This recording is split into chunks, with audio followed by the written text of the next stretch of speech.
Hello friends, नमस्कार। कैसे हैं आप? आई होप कि आप सभी बढ़िया होंगे। आप सभी का स्वागत है हमारे चैनल पर। तो जैनिज्म में आज हम पढ़ने वाले हैं जैन धर्म की जो प्रमुख शिक्षाएं थी महावीर स्वामी के द्वारा जो दी गई थी। इसके साथ ही उनके त्रिरत्नों के बारे में हम पढ़ने वाले हैं, उनके अनुयायियों के बारे में पढ़ने वाले हैं। तो चलिए वीडियो शुरू करते हैं।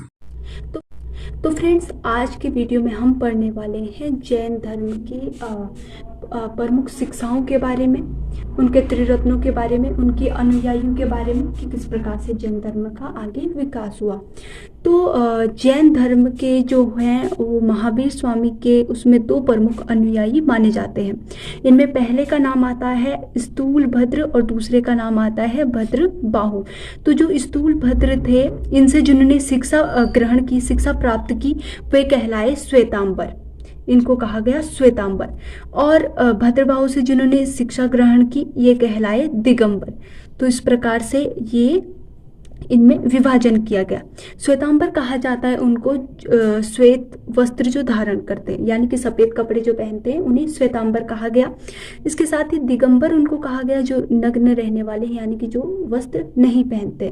तो इस प्रकार से महावीर स्वामी जी के अनुयायियों को दो भागों में बांटा गया, स्थूल भद्र में और भद्रबाहु में। और इनसे शिक्षा ग्रहण करने के आधार पर इनको श्वेतांबर और जो है दिगंबर में बांटा गया। श्वेतांबर का अर्थ है कि श्वेत वस्त्र धारण करने वाले और दिगंबर का अर्थ है नग्न रहने वाले। तो इसके बाद हम आगे पढ़ लेते। तो जो स्थूल भद्र और भद्रबाहु थे, इन दोनों ने मगध महाराज्य में अपना प्रचार जो है वो प्रचार कार्य किया। उस टाइम पे ये प्रचार कार्य कर रहे थे। अब यहाँ पे एक वर्ड आता है महाजनपद। तो इसके बारे में हम जो है नेक्स्ट वीडियो में पढ़ेंगे। इसके लिए हम अलग सा एक वीडियो बनाएंगे महाजनपद और जनपद पे। तो इसको अभी छोड़ देते हैं। तो मौर्य काल जब आया तो उसमें 12 वर्षों का भीषण अकाल पड़ा। यानी कि जब मौर्य काल था तो उसमें एक टाइम ऐसा आया जब 12 वर्षों तक भीषण अकाल पड़ा, यानी कि सूखा पड़ गया और खाने के लाले पड़ गए। जिसके कारण जो भद्रबाहु थे वे अपने अनुयायियों के साथ दक्षिण भारत के कर्नाटक में चले गए। और उनके साथ चंद्रगुप्त मौर्य जो कि एक सम्राट थे, ये भी चंद्रगुप्त मौर्य भी उनके साथ वहां चले गए, कर्नाटक में चले गए, जिन्होंने कर्नाटक के श्रवण बेलगोला में संलेखना विधि के द्वारा अपने प्राण त्याग दिए। यानी कि ये क्वेश्चन बहुत बार पूछा जाता है एग्जाम में कि कौन से ऐसे सम्राट थे जिन्होंने संलेखना विधि के द्वारा अपने प्राण त्यागे थे। तो इसका आंसर है चंद्रगुप्त मौर्य। तो चंद्रगुप्त मौर्य ने संलेखना विधि के द्वारा अपने प्राण त्यागे थे। तो अब हम जान लेते हैं कि संलेखना विधि होती क्या है। तो संलेखना विधि उस विधि को कहते हैं जिस विधि में अन्न और जल का त्याग कर दिया जाता है। यानी कि न कुछ खाया जाता है न कुछ पिया जाता है, यानी कि कुछ भी नहीं खाना है और अपने शरीर को कष्ट दिया जाता है। और उसके बाद इंसान जो भी है वो अपने प्राण त्याग देता है। ये जैन धर्म में मुक्ति पाने की एक विधि है कि कुछ खाना नहीं है, कुछ पीना नहीं है, और इस प्रकार से जो प्रण किया जाता है, शरीर को कष्ट दिया जाता है, उसके बाद जब प्राण त्याग देते हैं तो इसे मुक्ति पाने की एक विधि माना गया है जैन धर्म में। तो ये चीज बहुत इंपॉर्टेंट है। आगे पढ़ लेते हैं। जैन धर्म के प्रचार के लिए दो जैन संगीतियां, यानी कि जब ये हुआ कि महावीर स्वामी जी की मृत्यु हो गई तो इस धर्म के प्रचार प्रसार को बढ़ाने के लिए, इसे आगे बढ़ाने के लिए दो जैन संगीतियों का निर्माण किया गया, क्योंकि महावीर स्वामी जी का निर्माण हो चुका था। और फिर इस धर्म को आगे बढ़ाने के लिए इन दो जैन संगीतियों का निर्माण किया गया। तो प्रथम जो संगीति का निर्माण किया गया वो 300 ईसा पूर्व में किया गया। और कहाँ किया गया? पाटलिपुत्र में किया गया। और इसकी अध्यक्षता जो की वो स्थूल भद्र के द्वारा की गई। और द्वितीय जो जैन संगीति का निर्माण किया गया वो 512 ईस्वी यानी कि 6ठी शताब्दी में किया गया, जो कि वल्लभी यानी कि गुजरात में किया गया। और इसकी अध्यक्षता क्षमा श्रवण के द्वारा की गई। एक निश्चित दूरी का निर्धारण।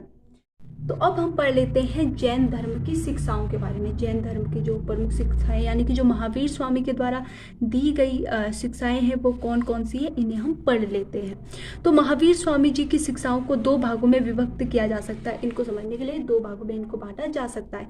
पहला आता है जो वो आता है विधानात्मक सिद्धांत, यानी कि पॉजिटिव प्रिंसिपल्स, और दूसरा आता है निषेधात्मक सिद्धांत, यानी कि नेगेटिव प्रिंसिपल्स। तो सबसे पहले हम जान लेते हैं विधानात्मक सिद्धांत यानी कि पॉजिटिव प्रिंसिपल्स क्या है।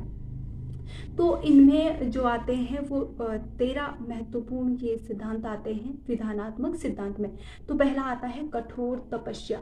तो महावीर स्वामी जी जो थे वो कि मानते थे, उनका सिद्धांत था कि सबसे बड़ा और प्रसिद्ध सिद्धांत था उनका कठोर तपस्या।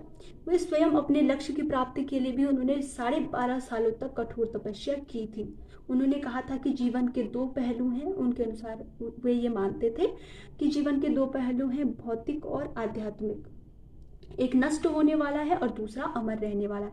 इसलिए आध्यात्मिक विकास के लिए उनने क्या किया, भौतिक बलिदान को अति आवश्यक समझा। और भौतिक बलिदान तभी किया जा सकता है जब कठोर तपस्या की जाए, शरीर को कष्ट दिया जाए। इस प्रकार से ये कठोर तपस्या उनने एक सिद्धांत बताया। दूसरा आता है त्रिरत्न। त्रिरत्न में जो है 3 रत्न हैं, यानी कि तो पहला रत्न इसमें आता है सम्यक विश्वास, दूसरा आता है सम्यक ज्ञान और तीसरा आता है सम्यक कर्म। तो इनके बारे में हम जान लेते हैं।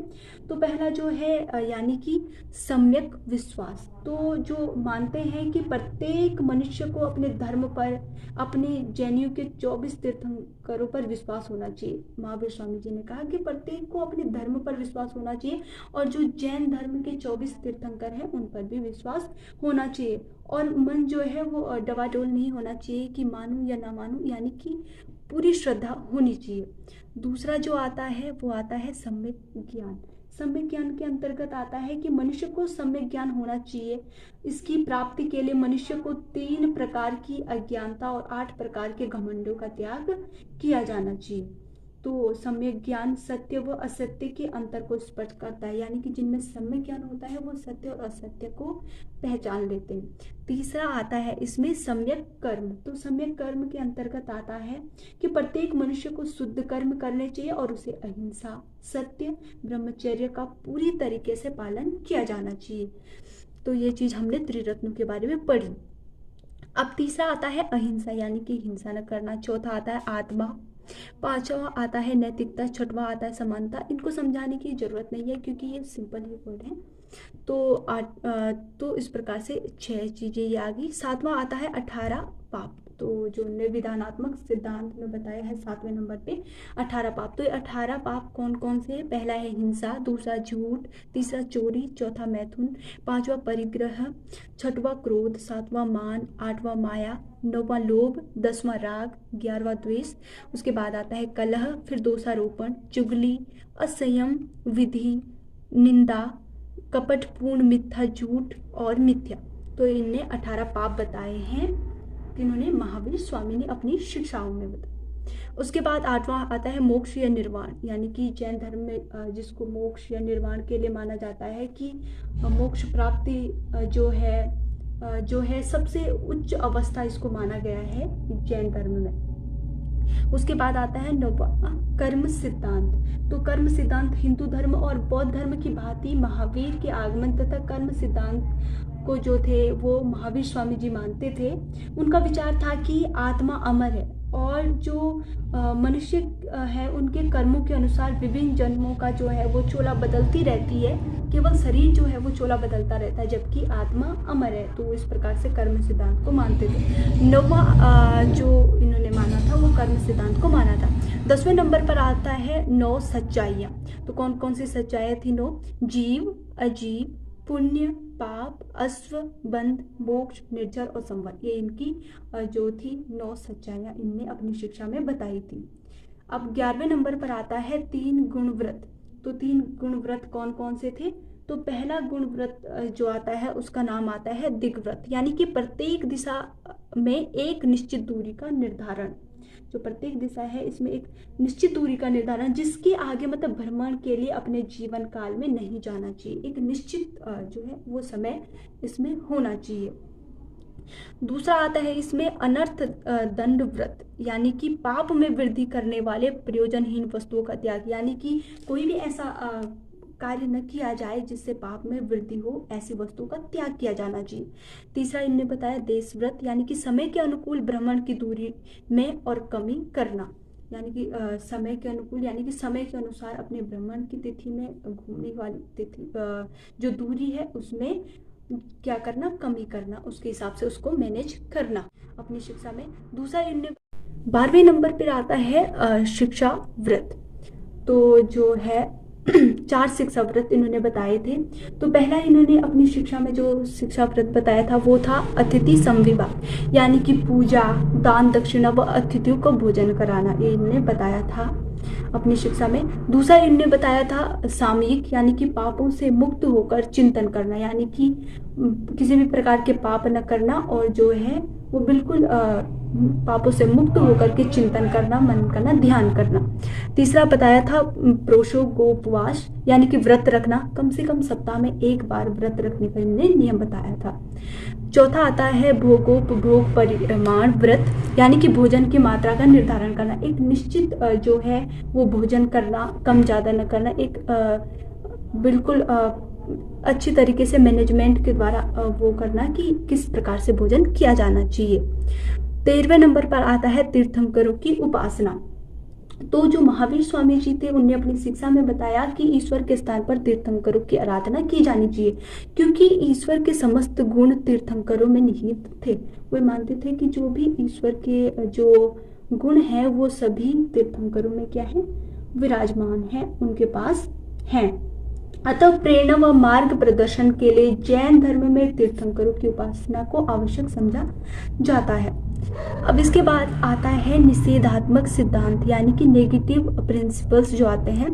तो इसमें इन्होंने बताया था पहला, ईश्वर में अविश्वास, यानी कि जो इनके नेगेटिव प्रिंसिपल थे वो कुछ इस प्रकार से थे। जो महावीर स्वामी जी थे वो ईश्वर के अस्तित्व में बिल्कुल भी विश्वास नहीं रखते थे। ये मानते थे कि ईश्वर का कोई अस्तित्व नहीं है, नहीं मानते थे। मतलब उनका दृढ़ विश्वास था कि मनुष्य अपने भाग्य का स्वयं विधाता है, यानी कि स्वयं ही मनुष्य अपने भाग्य का निर्माण करता है और मुक्ति प्राप्त करने के लिए उसे किसी भी ईश्वर की आवश्यकता नहीं है। दूसरा आता है इसमें वेदों तथा संस्कृत की पवित्रता में अविश्वास। जो महावीर स्वामी जी थे वे मानते थे कि जो भी ये वेद हैं, ये संस्कृत भाषा जो भी है, इनको भी इन्होंने अस्वीकार कर दिया था। उन्होंने कहा था कि ये इस चीज़ के विरोधी है, इस चीज़ को नहीं मानते। तीसरा आता है यज्ञ, बलि व झूठे कर्मकांडों में अविश्वास, यानी कि किसी भी प्रकार से यज्ञ, कर्मकांड, पूजा, इन चीज़ों में कोई भी जो है विश्वास नहीं रखते थे। और चौथा और अंतिम आता है जाति प्रथा में अविश्वास, यानी कि इनके अनुसार ये था कि किसी भी प्रकार का जाति पाति का भेदभाव नहीं किया जाना चाहिए, सबको समान माना जाना चाहिए।